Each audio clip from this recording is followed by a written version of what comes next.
Online rummy ఒక కుటుంబాన్ని చంపేసింది.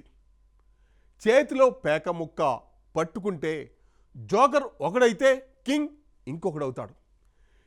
కింగ్ అయినోడు కథ ఒకలా ఉంటే జోకర్ అయినోడి వ్యధ ఇంకోలా ఉంటుంది. జోకర్ అయినవాడు గుండె ధైర్యంతో చల్ దేకేంగే అని అనుకుంటే ఓకే. అలా కాకుండా ఇదిగో ఇలా ఇలా ఆలోచిస్తానే జీవితాలు తారుమారవుతాయి. ఇంతకీ ఈ ఆటలో ఇప్పుడు ఓడింది ఎవరు, గెలిచింది ఎవరు?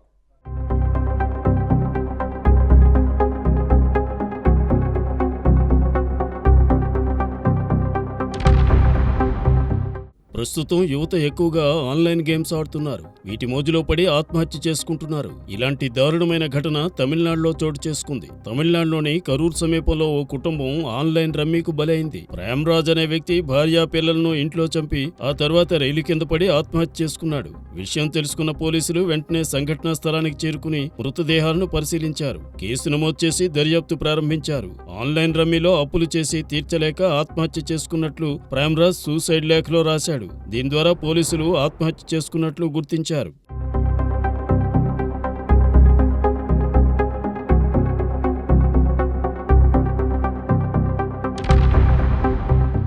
నమ్మక్కల్ పట్టణంలో ప్రేమరాజ్ ఫ్యామిలీ ఉంటోంది. ఆయన ముంబై కేంద్రంగా నడుస్తున్న బీమా బ్యాంకులో బ్రాంచ్ మేనేజర్ గా పనిచేస్తున్నాడు. ఆయనకు భార్య, 2 పిల్లలు. కూతురికి 6 ఏళ్లు, కొడుకు 2 ఏళ్లు. ఫ్యామిలీ మొత్తం ప్రేమరాజ్కు వచ్చిన జీతంతో జీవితం సాగింది. పిల్లలు చదువుతున్నారు. రోజురోజుకు పెరుగుతున్న ఖర్చులు, చాలని జీతం ఇవన్నీ ఆయన చుట్టుముట్టాయి. దీంతో ప్రేమరాజ్ తన బుర్రకు పదును పెట్టాడు.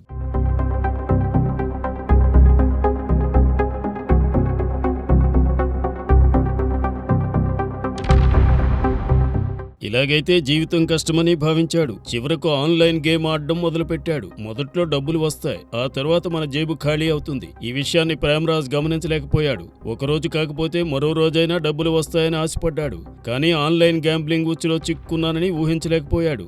1-2 కాదు, దాదాపు 50 లక్షలు పోగొట్టుకున్నాడు.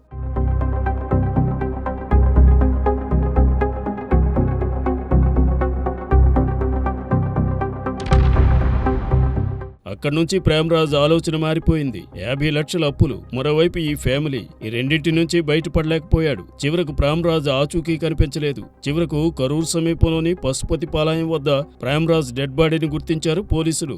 రైలు దూకి ప్రేమరాజ్ ఆత్మహత్య చేసుకున్నట్లు ప్రాథమిక దర్యాప్తులో తేలింది.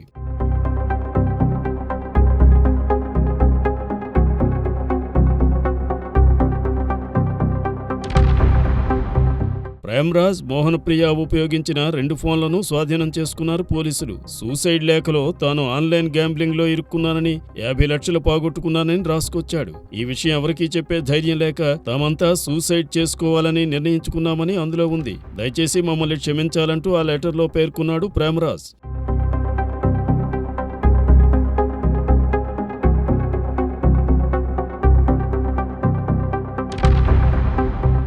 ప్రేమరాజ్ కనిపించకపోవడంతో తొలుత మిస్సింగ్ కేసు నమోదు చేశారు. దర్యాప్తులో భాగంగా ఆయన కుటుంబ సభ్యులను విచారించారు పోలీసులు. ఇరుగు పొరుగున ఉండే వారితో మాట్లాడారు. త్వరలో డబ్బు వస్తుందని, తిరిగి చెల్లిస్తానని ప్రేమరాజ్ చెప్పిన విషయాన్ని గుర్తు చేశారు.